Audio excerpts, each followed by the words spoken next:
से क्वेश्चन आपको बहुत कुछ सारा क्वेश्चन आया है कि बक्सर का युद्ध के समय बंगाल का गवर्नर जनरल कौन था? तो वेन टाट। और ये बीपीएससी टीआरई 3 में पूछा हुआ क्वेश्चन है और लगभग बीपीएससी में अभी इस टॉपिक से बीपीएससी में लगभग लगभग लगभग 20 क्वेश्चन यहाँ से सीधे तौर पर आए हुए थे, लगभग 20 क्वेश्चन। ठीक है, 20 क्वेश्चन आप लोग देख लीजिएगा। आप सभी का बहुत बहुत स्वागत है एनसीईआरटी और एससीईआरटी का हिस्ट्री वाला वीडियो में। आप लोगों को चैप्टर वाइज एमसीक्यू करा रहे हैं, जिसमें ये क्लास 8 का आपको एनसीईआरटी और एससीईआरटी उसका एमसीक्यू चैप्टर वाइज आधुनिक भारत के इतिहास का एमसीक्यू कराएंगे। और देखिए विशेषता है ये इसमें आपको संपूर्ण पुस्तक का एमसीक्यू मिल जाएगा। ठीक है, और इसमें चैप्टर 2 हम लोग पढ़ेंगे और chapter wise MCQ complete MCQ है। और देखिए यहाँ पे सभी परीक्षाओं के लिए उपयोगी है और खास करके ये सबसे पहले त्रुटि रहित है। ठीक है, और अगर आप ये एनसीईआरटी और ये वीडियो पूरा देख लेते हैं तो आपको किताब पढ़ने की जरूरत नहीं होगी। क्यों? क्योंकि ये तीनों बुक से जितना एमसीक्यू बन सकता था हम टोटल पेज बाई पेज बना लिए हैं।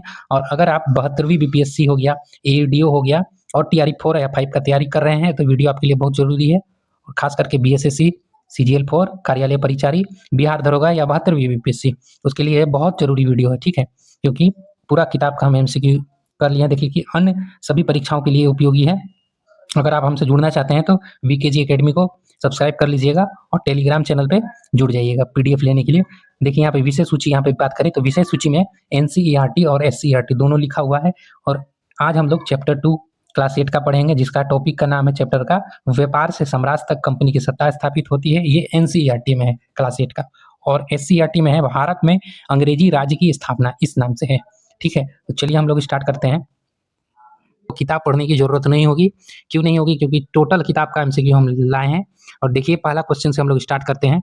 ठीक है, एनसीईआरटी और एससीईआरटी दोनों का एमसीक्यू इसमें आपको मिलेगा। ठीक है, देखिए कि निम्नलिखित में से कौन सा कथन सही है, यानी सही को चुनना है। चलिए पढ़ते हैं कि मुगल बादशाहों में औरंगजेब आखिरी शक्तिशाली बादशाह थे। दूसरा है कि 1707 में उनकी मृत्यु के बाद मुगल सूबेदार और बड़े बड़े जमींदार अपनी ताकत दिखाने लगे। दूसरा है कि अंग्रेज पहले पहले एक छोटी सी व्यापारिक कंपनी के रूप में भारत आए थे। और डी में है कि एक से अधिक, इनमें से कोई नहीं। इसका क्या हो जाएगा आंसर? इसका आंसर हो जाएगा आपको एक से अधिक सही है, यानी तीनों सही है। ठीक है, तीनों ये सही हो जाएगा। दूसरा हम लोग देखते हैं क्वेश्चन। दूसरा है कि बहादुर शाह जफर और उनके बेटे की गिरफ्तारी किनके द्वारा किया गया था? तो किनके द्वारा? कैप्टन हडसन, हॉक जॉन, मारी कनिन या एक से अधिक या इनमें से कोई नहीं। तो इसका आंसर हो जाएगा आपको कप्तान हडसन के द्वारा। ठीक है, तीसरा है कि 15वीं शताब्दी के पास यूरोप के व्यापारियों ने कौन सा सागर होते हुए स्थल मार्ग से भारत आना शुरू किया? ये आपको एससीईआरटी में मिल जाएगा। तो कौन सा मार्ग से? तो लाल सागर से। ठीक है, लाल सागर is the right answer, B हो जाएगा इसका आंसर। ठीक है, आप लोग वीडियो को पूरा देखिएगा। ठीक है, वीडियो को पूरा देखिएगा, एकदम बिना स्किप किए हुए पूरा वीडियो देखिएगा। देखिए चौथा है कि निम्नलिखित में से कौन सा कथन सही है? पुर्तगाल के नाविक वास्को डिगामा 1498 ईस्वी में भारत आया और Vasco da Gama Cape of Good Hope के मार्ग से भारत के पश्चिमी तट पर कालीकट बंदरगाह पर पहुंचा। ठीक है, और है कि वास्को डिगामा भारत के गरम मसाले को बेचकर 30 गुना अधिक लाभ कमाया, एक से अधिक इनमें से कोई नहीं। तो इसका आंसर हो जाएगा आपको कौन सा सही है? तो कौन सा सही है आपको? तो एक से अधिक हो जाएगा। ठीक है, एक से अधिक हो जाएगा इसका आंसर। कौन होगा आपको? ये गलत हो जाएगा। ठीक है, 3 नंबर आपको गलत हो जाएगा। 60 गुना लाभ कमाया था, 30 गुना नहीं। ठीक है, चलिए हम लोग अगला देखते हैं कि पुर्तगाली कंपनियों का व्यापारिक कोठी निम्नलिखित में से कौन सी जगह थी? तो पुर्तगालियों का, ठीक है, एक से अधिक हो जाएगा, डी हो जाएगा इज राइट आंसर। क्यों होगा? क्योंकि पुर्तगालियों को कालीकट भी थी, गोवा भी थी, दमन दीव, हुगली भी थी। ठीक है, देखिए हम लोग अगला है कि लंदन ईस्ट इंडिया कंपनी की स्थापना कब हुई? ध्यान से देखिएगा ये क्वेश्चन को। लंदन पूछे, लंदन में। ठीक है, लंदन में ईस्ट इंडिया कंपनी की स्थापना हुई 31 दिसंबर 1600 को। ठीक है, 31 दिसंबर। चलिए लोग अगला देखते हैं। 7 नंबर क्वेश्चन है कि इंग्लैंड की महारानी के द्वारा कंपनी को कितने वर्षों के लिए व्यापार करने का एक अधिकार प्राप्त था? तो 15 वर्ष को या 14 वर्ष को या 13 वर्ष को या एक से अधिक या इनमें से कोई नहीं। इसका क्या हो जाएगा आंसर आपको? 15 वर्ष। ठीक है, 15 वर्ष इधर राइट आंसर, 15 वर्ष को हम लोग अगला देखते हैं। 8 नंबर है कि महारानी एलिजाबेथ प्रथम से चार्टर से जुड़े गलत तथ्य को चुने। गलत तथ्य कौन है? देखिए कि चार्टर मिलने के पश्चात इंग्लैंड के सारी कंपनियों को भारत के साथ व्यापार करने का अधिकार मिल गया।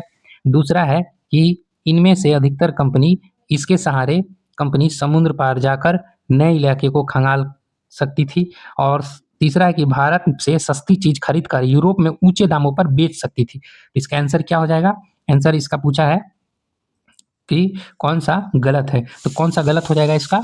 ये सारे कंपनी को नहीं मिला था, ये गलत हो जाएगा। ये आंसर होगा, यहाँ पे सिर्फ सारे कंपनी बोला है यानी, तो इसका आंसर क्या होगा? ये गलत हो जाएगा। सिर्फ आपको ईस्ट इंडिया कंपनी को ही मिला था, ठीक है। सिर्फ ईस्ट इंडिया कंपनी के अलावा कोई कंपनी को नहीं मिला था इजाजत। 9वां है कि निम्नलिखित में से कौन सा सही कथन है? अब देखिए कि यूरोप के बाजार के बने बारीक सूती कपड़े तथा रेशम की जबरदस्त मांग थी। चलिए हम देखते हैं अगला कि इसके अलावा काली मिर्च, लौंग, इलायची, दालचीनी की जबरदस्त मांग थी। सारी कंपनियां एक जैसी चीज खरीदनी थी, सारी कंपनी डी, ठीक है। एक से अधिक, तीनों सही हो जाएगा, तीनों सही हो जाएगा। 9वां नंबर क्वेश्चन हो गया। 10 नंबर देखते हैं। 10 नंबर क्वेश्चन में है, 10 नंबर की कथन वाला है कि यूरोप के कंपनी मुख्य रूप से सोना और चांदी देकर भारत से सामान खरीदती थी। कारण है कि यूरोप में उत्पादित बहुत कम ही चीज भारत के लोगों के काम आती थी, तो इसीलिए आपको दोनों सही हो जाएगा। और बी ए की सही व्याख्या है, A is the right answer, ठीक है, A is the right answer. 11 नंबर है कि भारत में प्रथम इंग्लिश फैक्ट्री की स्थापना कब हुई? ईस्ट इंडिया कंपनी की स्थापना कब हुई? तो 1651 हो जाएगा, अभी बताएं, ठीक है, ठीक है। इसका आप लोग कमेंट में इसका आंसर बताइए, ठीक है। इसका कि व्यापारियों को, कि कंपनियों को, या वेयर हाउस को, या एक से अधिक, इनमें से कोई नहीं। इस आंसर का आप लोग कमेंट में, इस क्वेश्चन का आंसर कमेंट में जरूर दीजिए। 13 नंबर का है, 13 नंबर है कि ईस्ट इंडिया कंपनी की फैक्ट्री की स्थापना का केंद्र थी, ठीक है। तो केंद्र पूछेगा ईस्ट इंडिया कंपनी का, तो आपको हुगली होगा कि पटना होगा, ठीक है, कि कासिम बाजार होगा, या एक से अधिक, या इनमें से कोई नहीं। इसका एक से अधिक हो जाएगा, ठीक है, एक से अधिक, यानी आपको इसका तीनों हो जाएगा, ठीक है, तीनों हो जाएगा, तीनों इज द राइट आंसर हो जाएगा। 14 नंबर क्वेश्चन है कि फ्रांसीसियों का प्रधान कार्यालय कहाँ थी? गोवा में थी, पुडुचेरी में थी, मद्रास में थी, एक से अधिक, या इनमें से कोई नहीं है, ठीक है। बी इज द, इसका आंसर हो जाएगा आपको बी, ठीक है, B is the right answer. अगला हम लोग देखते हैं। 15 नंबर है कि लाभ कमाने के उद्देश्य से की गई व्यापारिक गतिविधियां कहलाती है। वाणिज्यवाद है, औपनिवेशिकरण है, समाजवाद है, एक से अधिक, इनमें से कोई नहीं। तो इसका क्या हो जाएगा आपको? वाणिज्यवाद, ठीक है, वाणिज्यवाद इज द राइट आंसर। 16 नंबर देखिए कि अंग्रेजी कंपनी का प्रमुख केंद्र कहाँ था? मद्रास था, अवध था, बंगाल था, एक से अधिक, या इनमें से कोई नहीं। तो अब उसी तरह जैसे पुडुचेरी था फ्रांसीसियो का, तो उसी तरह आपको में अंग्रेजों का प्रमुख केंद्र कौन सा था? अवध में आपको फोर्ट सेंट जॉर्ज, ठीक है, फोर्ट सेंट जॉर्ज, जो कि मद्रास प्रेसिडेंसी के अंतर्गत आता था। तो इसका आंसर हो जाएगा ए, ठीक है। अब देखिए 18 नंबर है कि बंगाल का सर्वप्रथम नवाब कौन था? मुर्शिद कुली खां, अलवर्दी खां, या मीर कासिम? तो इसका क्या आ जाएगा? मुर्शिद कुली खां, ठीक है। 19 नंबर देखिए, 19 नंबर है कि अलवर्दी खां के बाद बंगाल का नवाब कौन बना?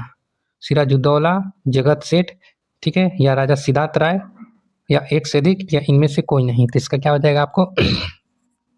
सिराजुद्दौला, ठीक है, सिराजुद्दौला हो जाएगा।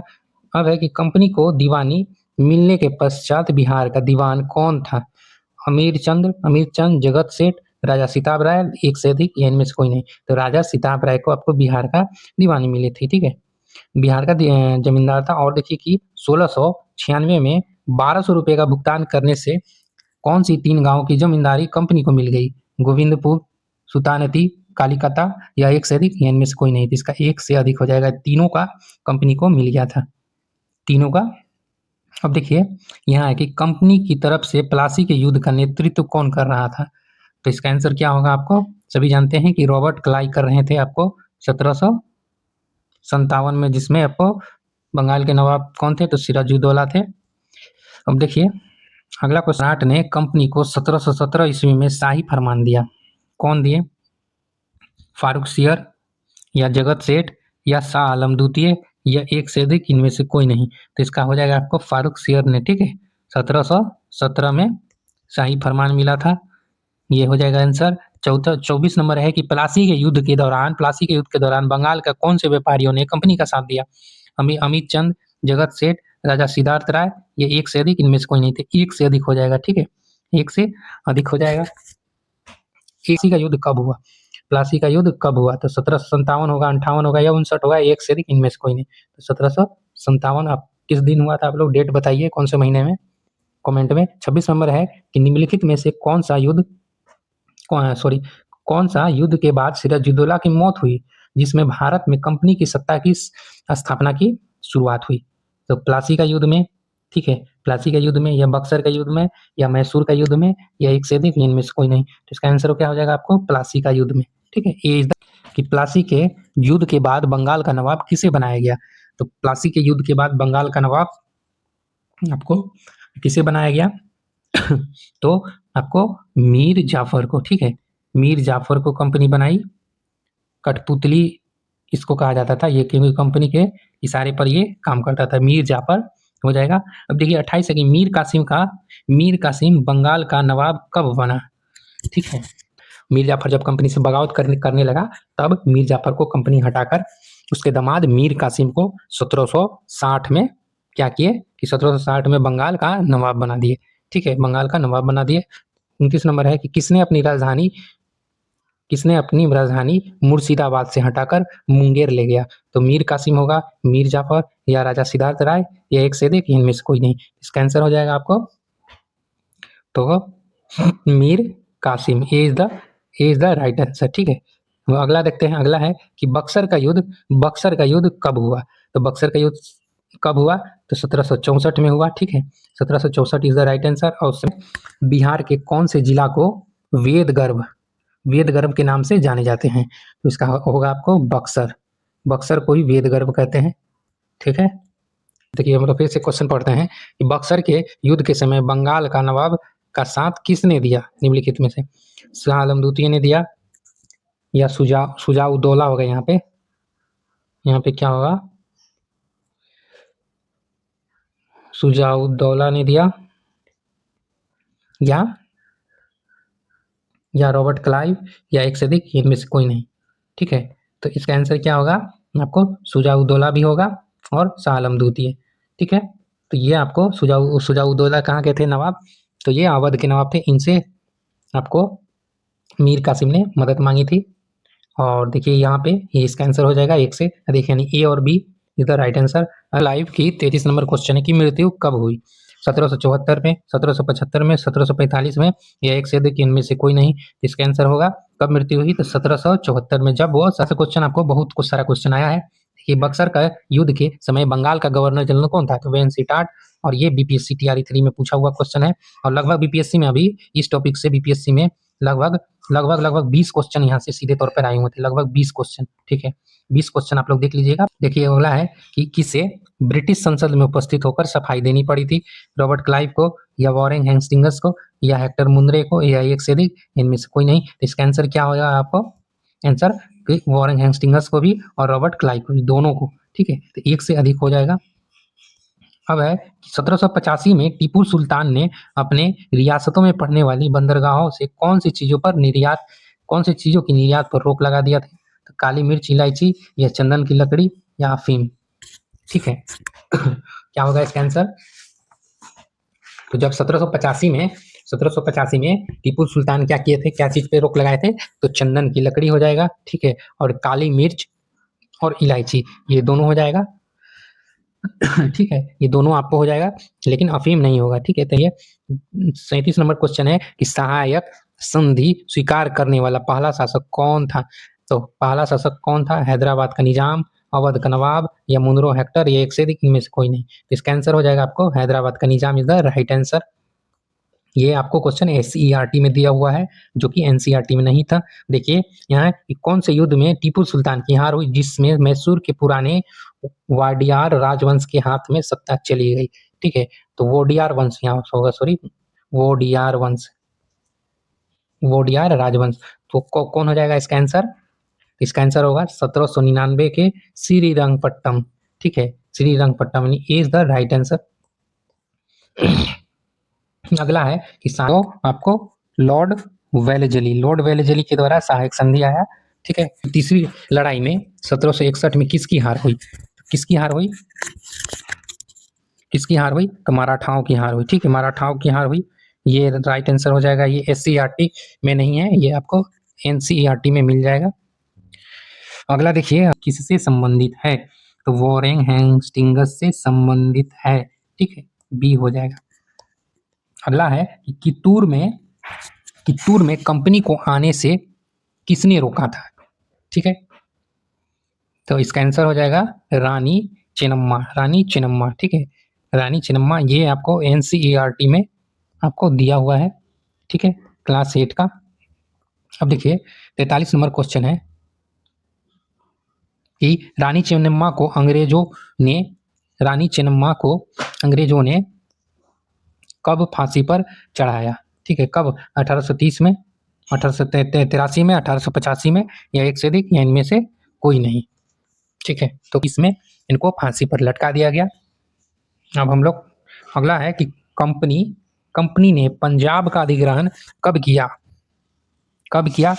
जिसमें आपको जहाँ पे महाराणा रंजीत सिंह के मरने के पश्चात कंपनी ने कब किया?